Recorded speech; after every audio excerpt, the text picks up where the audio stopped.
China has seen an expanding high-speed railway network over the years, accounting for more than two-thirds of the total around the world. While it dramatically shrinks distances, transforms lives, and boosts regional economies, people often tend to ignore the huge and growing debts of China Railway Corporation and local governments. Is the ongoing construction of a high-speed railway a grey rhino or obvious threat to the Chinese economy? And shall we expect a structural reform on the supply side of transportation? To discuss these issues and more, I'm happy to be joined by Professor Zhang Jianping from the Ministry of Commerce and Wang Huiyao, President of Center for China and Globalization. That's our topic. This is a dialogue. I'm Yang Rui.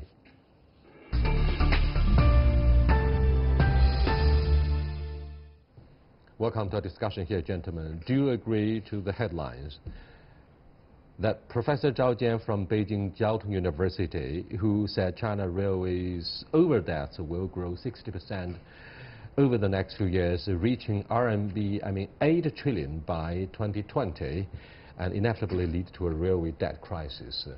In other words, he points out that China is building kind of internal debt trap. Do you agree?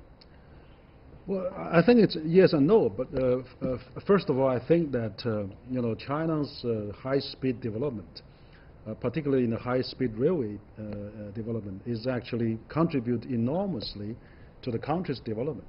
China's infrastructure facilitates the high growth of Chinese economy, basically. So I think there could be some debt issues. I think there also could be serious debt issues relating to the railway development in China, particularly the speed railway. But I think in the long run, we can adjust that and we can digest that. But what's more, I think the government, including the regional and the central government, have to come up with plans, because there's many other sectoral benefit that actually not that indirectly benefit from this high-speed railway development. Direct cost, it could be a loss, could be serious loss, but indirectly, all the along the railway, all the real estate development, all the industrial park development, all the transportation efficiency provided, highly life quality enhanced. So all those invisible benefit could not be calculated in dollars. So I think in that case, how do you compare the trade-off between the two is really a big issue. Jianping, Henry seems to come up with a short-term and long-term analysis about the benefits, and people do have the benefits. People do have the benefits of doubt about the return of the investment. But I'd like to have your way of thinking regarding the sensitive issue of debt crisis. Yes, I'm afraid that right now it's still too early to make this type of judgment. Just because this is, of course, this is a scholar's personal, studies. This type of viewpoints actually shows there will be, warning signal, for China's debt issues. However, that if you look at China's total debt, including, governmental debt and corporation debt, actually the general level still, are on the safe, level. This is one thing. Another thing is that for debt from railway sectors, that's just one sector in China. One of those so many infrastructure sectors. So in this regard, I think that you have to have more convincible data, including your debt data and return data, especially for return and for cost analysis. If you look at this paper, actually, I think that that data, some of the scholars already arguing this type of scale. Meanwhile, for return and for cost, I don't think the analysis is enough to make people convincible. So I hope that maybe we need to have more comprehensive, analysis on. You have to analyze the return and cost more detailed, and then you can make more valuable conclusion on that.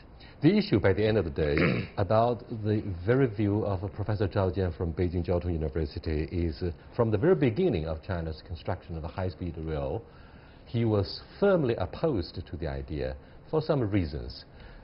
Given his fundamentalist opposition to the very idea of a high-speed railway, do you think what he says is convincing or should be totally rejected? These days, people are very cautious in voicing different opinions.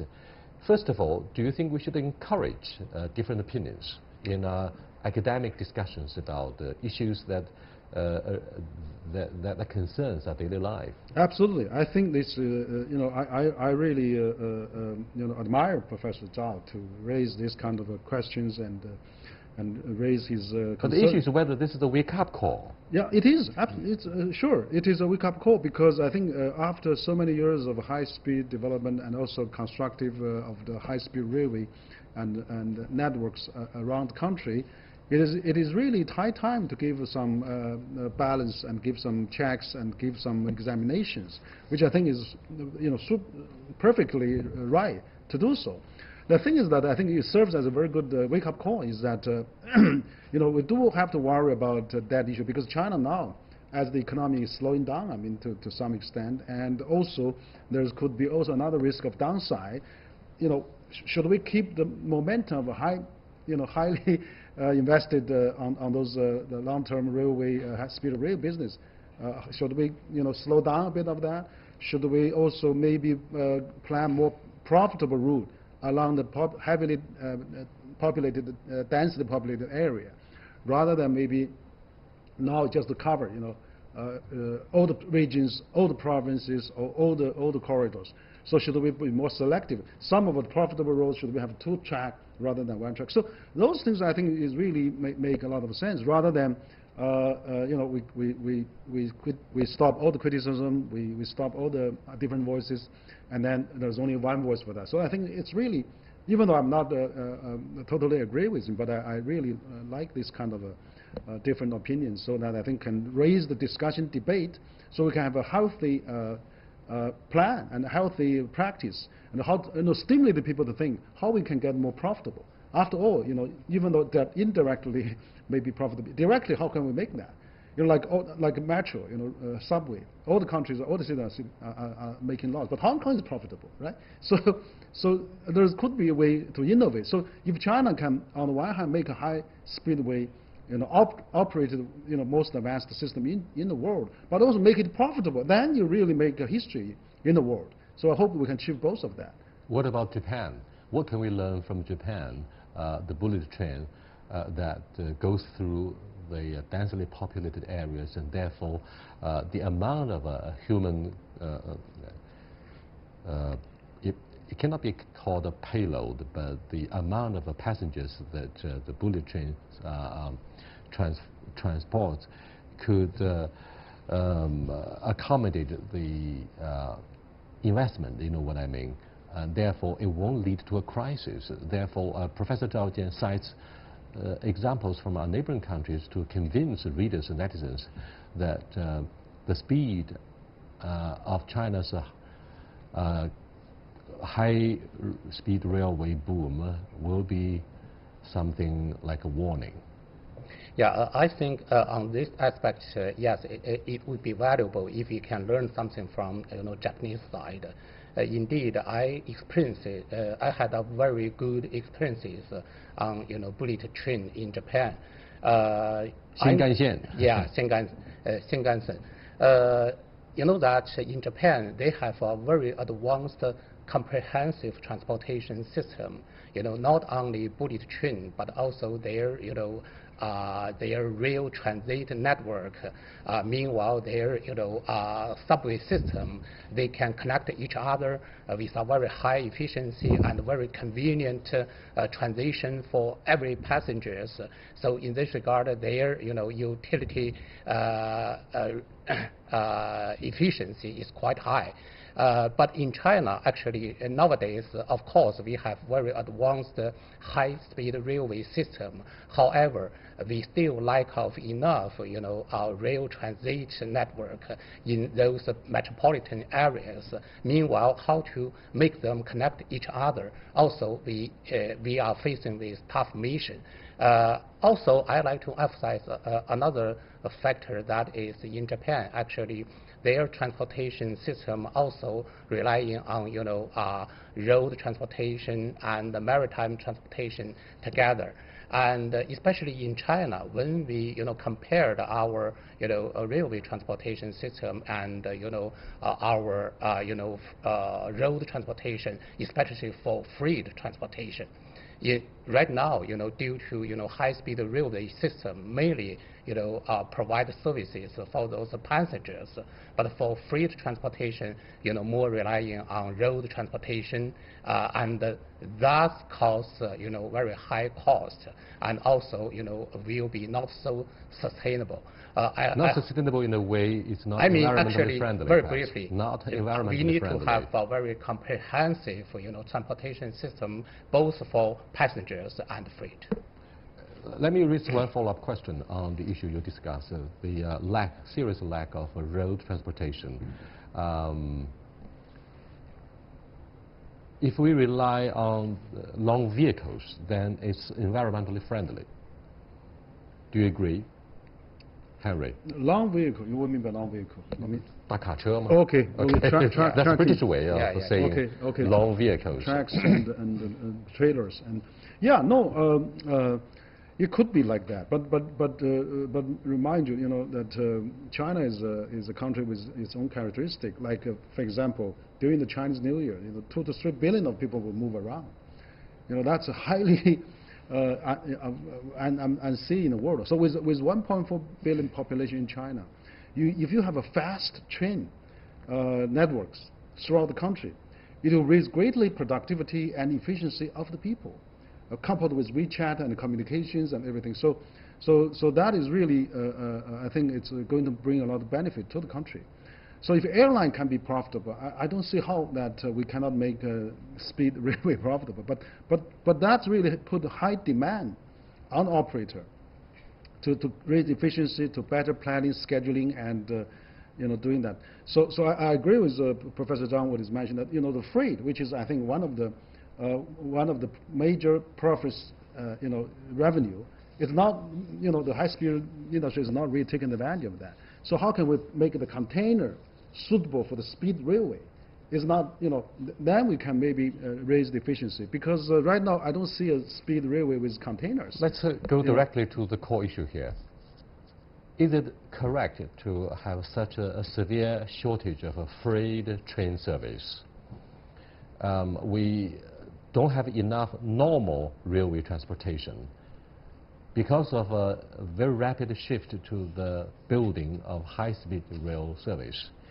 Is that kind of one size got one loss is the other side's gain, or the other way around? I mean, is this a zero-sum game? Is it an issue of uneven development between normal railway transportation and high-speed railway, which aims to provide service for human transportation? Yes, actually, it's the right time for us to consider how to balance, a high-speed railway. So you admit there is a serious problem here? Yeah. Because is that a matter of agenda setting? Yeah. Or do you think in a comprehensive planning, policymakers have seriously ignored, or if not deliberately ignored, the importance of freight transportation? I'm afraid that's very complicated issues, because on one hand there is a very strong demand for high-speed railway, because if you look at those coastal area of China, including some of central part of China, so a lot of cities and residents, they hope they can enjoy a high-speed railway. Because also, in the market economy we have a free flow of labor resources, a free movement of human resources. And also for those long holiday and for Spring Festival, if you want to get a ticket for high-speed railway, it's very difficult. So that's especially the case between Beijing and Shanghai, but not elsewhere across the country. Actually, for my colleague, everyone, no matter, center part of provinces or coastal, even if western, it's not easy to get a ticket. So this is one side. But another side is that, indeed, because electric multiple units in China we call 动车, just 200 kilometers per hour. Actually, that's enough, for some of places, especially in some of poor regions, not so big population, and also, especially importantly, this type of 动车 can use the old lines, and they can carry on not only passengers but also freight, and more balanced and more sustainable. If we look at a number that is proportion for freight transportation in the United States, in Japan, in EU, maybe 30% to 40% of those freight transportation relying on railway system. But in China, this proportion is very low. Maybe. So there's a big margin for investment in further infrastructure construction to catch up with the freight transportation. Having said this, let's look at this flashpoint in the current discussion about the importance of the high speed, or the other way around. Designed to handle 320 trains a day, the Lanzhou-Xinjiang, in Chinese Lanxin high-speed railway, currently has only 8 daily services. Because of this large amount of idle capacity, the line's annual revenues are not enough to pay for its electricity costs, to say nothing else. And therefore, this has caused widespread discussions. While few supporters of China's HSR network would disagree that the Lanzhou-Xinjiang line is a white elephant of enormous proportion, they say that looking at one line in isolation issue misses the very point of the network. Obviously, we have a heated debate on the importance of particularly this flashpoint, the Lanxin high-speed railway. No, I think that you're exactly. That's the bad examples of how poorly planned, probably managed. Because I think sometimes for the Do you think this is a poorly planned? No. The Lanxin railway. What I meant is that if you design a 300 per daily load and it's only carry 80, I mean it is. I mean the projection, and also given the population demand and the local demand. So if you serve the political purpose, maybe a Silk Road in the future, it could be possible. So we're looking for the future. But I think the point is well made. Is that when we have this kind of railway planning and this construction, we should really make a good example. For example, the high-speed rail connect to the Hongqiang Airport. Then that really makes the transportation facilities so easy, greatly increase the usage of the speed rail. So in the Pearl River, Changjiang River Delta, the newly built Daxing Second International Airport in Beijing, which they also have another high-speed rail connected to that. So I'm sure in the future that route will be very profitable. Same is true. Profitable in terms of what? Connecting to that with Xinjiang, with the more prosperous eastern China? No. What I mean, that could be already a loss leader, for the Xinjiang and the Nanxing. But also excuse me. Let's look at the issue of underdeveloped Tibet. So I think the underdevelopment of Xinjiang and Tibet remains. So those areas, I don't think is justifiable for really high-cost speed train. If there's how could we fix the problem of underdevelopment? For underdevelopment, I think that is the other things a point I haven't made is that, for example, can we have a railway terminal adjunct to the seaport? We have so many containers, we have so many free trade there, containers there. So can we have them loaded at the port and Tianjin port, the railway, and the high-speed rail direct goes to Xinjiang, Tibet. So if we have that kind of business connected, not only just passengers, I think that will increase also the profitability of those businesses. I'm afraid that actually we already have a very famous Tibet Qinghai railway, very successful story, and a lot of people take that train. For sightseeing? For sightseeing. And one of my friends, actually, he was worried about to take an airplane to go to Tibet. But when this new railway, provide service, and then he was very happy to enjoy. And but for our from Lanzhou to Xinjiang, this high-speed railway, maybe in short term, and just look at China's northwest region, in short term, definitely. There is no enough passengers to make profits, but I think that in terms of a high-speed railway, But in the long run, because we have very ambitious, Belt and Road, an initiative. Also, we hope that we can promote, connectivities with our neighbor countries, even if go to, European countries. Don't forget, we have the border controversies with India. So Tibet is of strategic importance as well.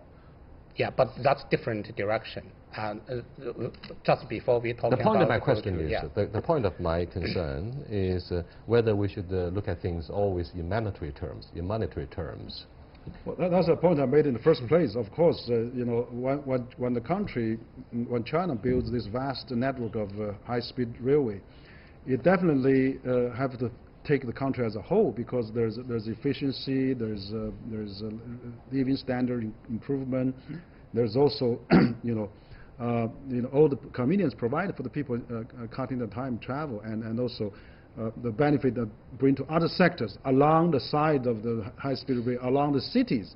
They got benefit of that. For example, I was telling you, my father's hometown in Tonglu recently has opened a high-speed railway station. Certainly, the tourism flooded there, And then in Zhejiang, not too far from Hangzhou, it takes 20 minutes from now to Hangzhou to Tonglu. Used to be an hour and a half or something like that. So we had people, from our think tank actually. They had actually, making tourism there. So it's, those facilities. Well, there's no doubt about the benefits, social and economic, short-term or long-term. Short-term, it might be very bad, yeah. But let's look at solution to debts, local debts, and why the central bank decided to reduce the reserve ratio requirement so as to have enough liquidity. Do you think this can help fix the problems of debts, particularly at the local level, Jianping? Yeah, nowadays, actually, in the past few years, actually for those, local debts already controlled, by both central and the local government, especially, nowadays, actually, China's, state bureau, tax bureau and the local tax bureau already combined together. But for central government, still, have enough space to produce, more positive fiscal policies. So in this regard, for infrastructure construction, including high-speed railway, central government will have comprehensive consideration and different line design and which one would be more feasible. Also, I think that not only supporting by government but also financial institutions also can play a role on that. Meanwhile, local government also can provide capacity. So all of those stakeholders work together, and on one hand they have to control right now that level, but on the other hand, in the future they can explore but these days, possible space. These days, if you look at opinions on the social media, most are cautiously pessimistic about the underperformance of the local economies. Therefore, it's a big problem to generate revenue for fiscal revenue for the local government. Therefore, the issue of local debts emerges strong and cost a lot of attention. Having said this, when assets fail to create enough income compared to debts, then authorities tend to issue currency. Mm-hmm. Then we have this constant haunting specter of inflation. What do you think of the issue of CPI? No, I think that's definitely not going to help. If the debt issue gets serious.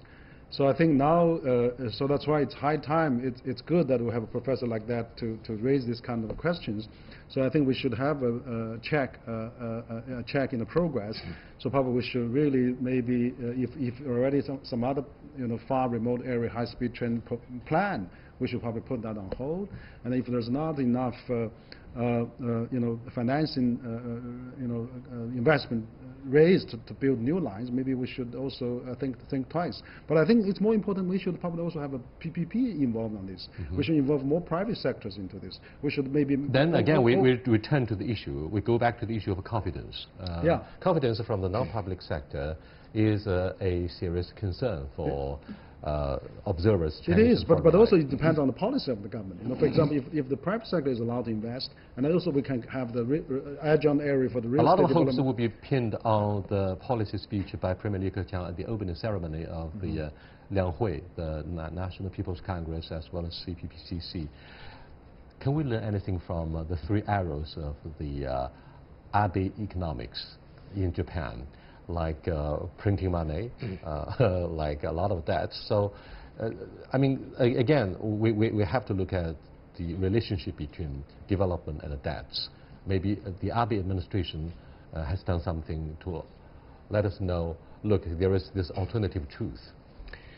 Actually, Abe economics, in my mind, actually, I don't think that's a very successful story, because that in the Abe's economic is still aiming for domestic market and how to stimulate domestic economic driving force. But today, actually, even like that, Japanese economic growth rate still, quite limited. So I'm afraid that for Japanese economies, they will be more relying on overseas market, and they need to have, other policies. But for China, I think China's situation is quite different from that in Japan, because on one hand, we are still in progress of developing. Secondly, that is China has a very huge domestic market. So recently, you may feel, the driving force from consumption, this driving force. So I'm afraid that in the near future, by stimulating domestic consumption, meanwhile, investment still has a potential Yes, space. indeed, that's my next question. China is, of course, one of the major continental economies, meaning we have a sizable army of middle-income consumers whose purchasing power should never, ever be underestimated. Having said this, despite the astronomical figure of debts at the local and central level, China Railways still plan bigger ever investment in new rail for 2019. For example, Global Construction Review reported that China is planning to invest a record $125 billion in rail this year as the government looks to cushion the impact of a slower economic growth. Is that a kind of a vicious cycle to generate a growth, to solve the issue of unemployment, and to, in fact, to stop the tendency of slowdown? No, I think a certain degree of a stimulus package is okay, is acceptable. But how to target it on the right place and right niche point is really the challenge. So that probably I would suggest, instead of building so many new lines, maybe we should facilitate the connectivity of the existing lines, maybe facilitate the ports and facilitate the airport connections, facilitate the road connections, so that we can really greatly enhance the existing lines, so that also solve the shortage of those busy lines that people even can't get a ticket. And so by doing that, giving the right amount of investment to those points, we can really increase the feasibility. Yeah. Thank you so much, gentlemen, for your participation in this discussion about the future of China's high-speed railway. In fact, China's railways annual plan envisages a 45% rise in new projects, resulting in the addition of 6,800 kilometers to the total network. High-speed rail will be expanded by 3,200 kilometers, which is more than is currently being operated by Spain, Japan, Germany, or France. This is a miracle, by the way, a controversial one from the overseas perspective. I'll see you next time. Goodbye.